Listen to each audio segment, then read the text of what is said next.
చూస్ country delight, live better. ఇప్పుడే country delight app ని download చేసుకోండి. రెండు తెలుగు రాష్ట్రాలు, భారతదేశమే కాదు ప్రపంచ వ్యాప్తంగా కూడా ఖైరతాబాద్ గణేశుడికి ఒక ప్రత్యేకమైనటువంటి స్థానం ఉంటుంది. ఎప్పుడు గణేష్ నవరాత్రులు వచ్చినా కూడా ప్రతి ఒక్కరూ వీలైనంత వరకు ఖచ్చితంగా వెళ్ళి హైదరాబాద్లో ఉన్నటువంటి ఖైరతాబాద్ గణేష్ దర్శనం చేసుకుంటుంటారు. ఇక్కడ వాళ్లే కాదు, చుట్టుపక్కల రాష్ట్రాల వాళ్ళు కూడా వచ్చి ఇక్కడ దర్శనం చేసుకోవటం ఆనవాయితీగా ఉంటుంది.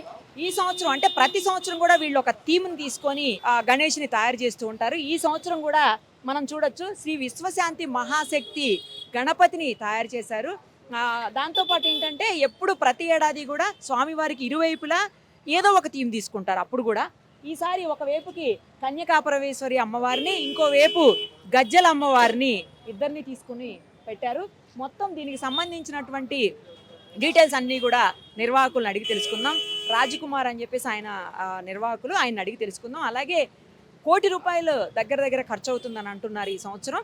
నెక్స్ట్ 60 నుంచి 70 అడుగుల మధ్యలో సుమారుగా 68, 69 అడుగులు ఎత్తైనటువంటి విగ్రహం. ఇంత ఎత్తైన విగ్రహం ఎక్కడా కూడా ఉండదు అసలు, కేవలం ఖైరతాబాద్కు మాత్రమే అది స్పెషల్. ఒక్కసారి మరిన్ని వివరాలు ఆయన అడిగి తెలుసుకుందాం. అలాగే ఇది 1952లో ఏమో స్టార్ట్ అయింది. సో అప్పటి నుంచి కూడా ఎలా విగ్రహాలు, ఏ రకమైనటువంటి విగ్రహాలని ఇక్కడ అంటే ఎలాంటి థీమ్స్ తోటి ప్రతిష్ఠించారు, ప్రతి సంవత్సరం ఎలా పూజలు చేస్తున్నారో కూడా మనం అడిగి తెలుసుకుందాం. రాజకుమార్ గారు, ఈ సంవత్సరం మన ఖైరతాబాద్ గణేశుడిని ఎన్ని అడుగుల ఎత్తులో పెడుతున్నారు? అలాగే ఈ సంవత్సరం థీమ్ ఏం తీసుకున్నారు? ఎందుకంటే ఖైరతాబాద్ గణేష్ కేవలం రెండు తెలుగు రాష్ట్రాల్లో కాదు, ప్రపంచవ్యాప్తంగా కూడా పేరున్నటువంటి గొప్ప దేవుడు. సో అలాంటి దేవుడికి ఈ సంవత్సరం మీరు ఏం చేయబోతున్నారు మొత్తం చెప్పండి. ఈ వినాయకుని ఎత్తు 69 అడుగుల అంటే 60 అడుగుల పైన ఉంటుంది. మరి ఇంతకుముందే చెప్పారు, ఈ వినాయకునికి భారతదేశం కాదు ప్రపంచం మొత్తం పేరుందని. సో కాబట్టి ఆపరేషన్ సింధూర్ తర్వాత మన భారత ప్రజలే కాదు యావత్ ప్రపంచం కూడా శాంతియుతంగా ఉండాలి, ప్రజలంతా సుఖశాంతులతో ఉండాలనే ఉద్దేశంతో ఈ సంవత్సరము విశ్వశాంతి మహాశక్తి వినాయకుని ఎంచుకున్నాము. మహాశక్తి వినాయకుడు మరొకవైపు వాసవి కన్యక పరమేశ్వర అమ్మవారు, మరోవైపు గజ్జలమ్మవారు. ఈ గజ్జలమ్మవారు ప్రత్యేకత ఏంటంటే వినాయకుని పెట్టే బిల్డింగ్లో ఈ అమ్మవారు కూడా ఉండే. మా పెద్దనాన్న గారు శంకరయ్య గారు ఏం చేశారంటే ఈ అమ్మవారికి గుడి కడదామనే ఉద్దేశంతో ఈ అమ్మవారి పక్కకు ఒక ప్లేస్లో ప్రతిష్ఠించి గుడి కట్టడం అనుకున్నారు. అది అన్కంప్లీట్ ఉంది. ఆ అమ్మవారు అమ్మ గజ్జలమ్మవారు. అదేవిధంగా పురి జగన్నాథ స్వామి, ఇంకో వారి టీం అనమాట సుభద్రాదేవి గారు, బలరాముడు, సుదర్శనుడు. ఇంకోవైపు శ్రీ లక్ష్మీ సమేత హయగ్రీవ స్వామిని ఈ సంవత్సరం భక్తులకు దర్శనమైపోతా ఉన్నమాట. చాలా ఏంటంటే 70 సంవత్సరాలతో గజ్జలమ్మవారు ఖైరతాబాద్లో వచ్చి వెలిచారు. మరి అదేవిధంగా మరి వాసవి కన్యక పరమేశ్వరుడు ఒరిస్సా కూడా వెళ్ళి అందరు చూడలేరు కాబట్టి మనము పురి జగన్నాథుని కూడా ఇక్కడ తీయడం జరిగింది అనమాట. చాలామంది ఆ విగ్రహాలు కూడా చూస్తే చాలా అందంగా రెడీ అయ్యాయి విగ్రహాలు కూడా. ఈ సంవత్సరం దాదాపు ఈ సంవత్సరము 82 రోజుల సమయం పట్టింది. మరొక 2 డేస్లో పెయింట్ అయిపోతుంది. 82 రోజులు సమయం పట్టింది. మరి మనం సండే రోజు కూడా ఆగమన్ అనే కార్యక్రమం చేస్తూ ఉన్నాం. ఎందుకంటే ఖైరతాబాద్లో యువకులు అందరూ లేదు మేము ఆగమన్ చేయాలి అనే టైప్లో అంటూ ఉన్నారు.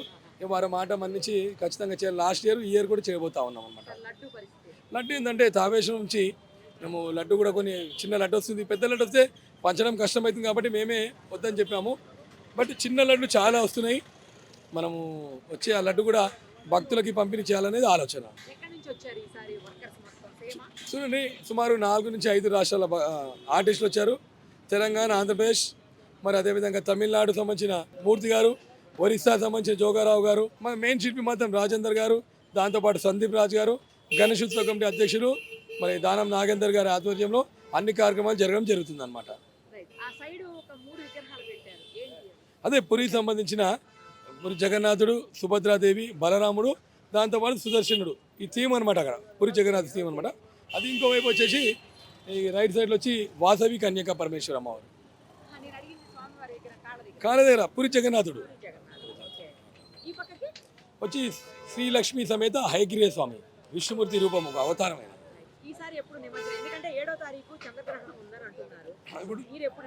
మేము 6వ తేదీ 11వ రోజు వస్తుంది, మనది 6వ తేదీ అవుతుంది. చాలా మంది ప్రజలు చాలా కన్ఫ్యూజ్లు ఉన్నారు. 7వ తేదీ చంద్రగ్రహణం వేసింది, ముందు రోజు నిమజ్జనం చేయొచ్చా లేదని.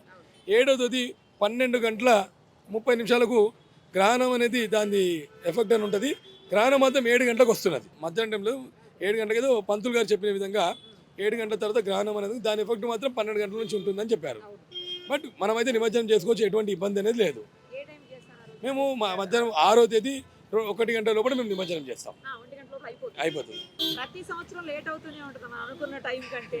ఎందుకంటే ఎక్కువ మంది భక్తులు రావటం వల్ల చాలా టైం పడుతూ ఉంటుంది ప్రతిసారి కూడా. ఈసారి ఏంటి పరిస్థితి? లేదు, ఎందుకంటే మనం ఇంతకుముందు ఎట్లుంటుందంటే మన వినాయక చవితి నెక్స్ట్ డే మనం వినాయకుని వేస్తుంది. కానీ ఒక 5-6 సంవత్సరాల నుంచి 1 to 2 మధ్యలో మనం వినాయకుని నిమజ్జనం చేస్తూ ఉన్నాం అనమాట.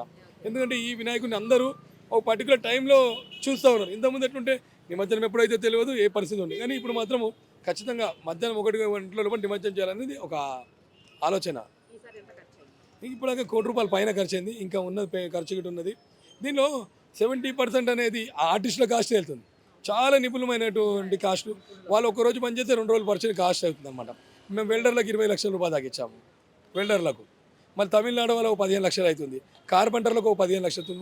వాళ్ళదే మాకు కాస్టింగ్ అనేది పెరుగుతూ ఉందన్నమాట. స్టీల్కి ఒక 20 లక్షల దాకా అయింది. మేజర్గా ఏంటంటే ఈ ₹1 కూడా 80% వీళ్ళకి వెళ్ళిపోతుంది. ఇప్పుడు మనం ఏంటంటే గణేషుని ఎక్కడ కాంప్రమైజ్ కాము. నార్మల్లీ మా నాన్నగారు చేసినప్పుడు ఏంటంటే వినాయకుని పెట్టాడు, వినాయకుని 2 విగ్రహాలు పక్కగా యాడ్ చేశాడు, దాని తర్వాత 2 విగ్రహాలు యాడ్ చేశాడు. ఆయన ఏంటంటే ఆలోచన వినాయకుడు సుందరంగా కనిపించాలి. ఇంకో విషయం ఏంటంటే ఇది ఏదో లీడరు పొలిటికల్ ఏం లేదు. ఇక్కడ వచ్చే భక్తులు ఇచ్చే కట్న కానుకల వల్లే ఇంత సుందరమైన విగ్రహాలు అవుతున్నాయి. దాని తగ్గట్టు వినాయకుడు దానికి ఎప్పుడు ఇబ్బంది పెట్టాడు. దాని తగ్గట్టు అమౌంట్ కూడా వచ్చేస్తూనే ఉంటుంది. చూసుకుంటాడు ఆయన. ఏ సంవత్సరంలో స్టార్ట్ చేశారు? ఇప్పుడు వరుసగా ఇయర్ అడుగు పెంచుకుంటూ వచ్చారు కదా, మధ్యలో తగ్గించారు కదా? లేదండి, కంటిన్యూ పెరుగుతుంది. 1954లో మొదలుపెట్టిన వినాయకుడు 2014లో 60 అడుగులైంది. వినాయకుడిని షష్ఠి పూర్తి చేసినప్పుడు ఎత్తు తగ్గిస్తామని చెప్పాము. ఎందుకంటే ఎత్తు పెంచితే వెడల్పు పెంచాలి. సో మనకున్న రోడ్ ఫెసిలిటీ లేదు కాబట్టి 60 అడుగుల తర్వాత 2024లో 70 అడుగులు చేశాం. 70 అడుగులు చేసినప్పుడు ఏంటంటే 70 అడుగులు 70 ముఖాలు సప్తముఖ మహాశక్తి వినాయకుని ఏర్పాటు చేశాము. రాహు కేతువు, శివపార్వతుల కళ్యాణము, శ్రీనివాస కళ్యాణము, బాలరాముని లాస్టం ఏర్పాటు చేశాం. మరి ఈ సంవత్సరం ఏంటంటే ప్రజలందరూ ప్రపంచ ప్రజలందరూ శాంతియుతంగా ఉండాలనే ఉద్దేశంతో మనం ఈ థీమ్ అనేది తీసుకోవడం జరిగింది. అంటే మనం తీసుకునే డిజైన్ అంత సెట్ అవుతుంది అనమాట. తగ్గించడం అనేది కాదు, కానీ తీసుకునే డిజైన్. అందుకే నేను అన్నాను సుమారు 60 అడుగుల పైన ఉంటుంది అని చెప్పాను అనమాట. 69 కాదు కానీ 69 అవుతుంది. మొత్తానికి అయితే 69 అడుగులు అవుతుంది అనమాట. లేదు, ఇది స్టెబుల్ హైట్ ఉంటుందండి. 60 అడుగుల లోపలే అంతే స్టెబుల్ హైటే ఉంటుంది. 60 అడుగుల పైన ఉంటుంది. స్టేబుల్ ఉంటుంది, మధ్యలో ఉంటుంది అంతే. సుమన్ టీవీలో మీ పర్సనల్ అండ్ బిజినెస్ ప్రమోషన్స్ కోసం కింది నెంబర్కి కాంటాక్ట్ చేయండి.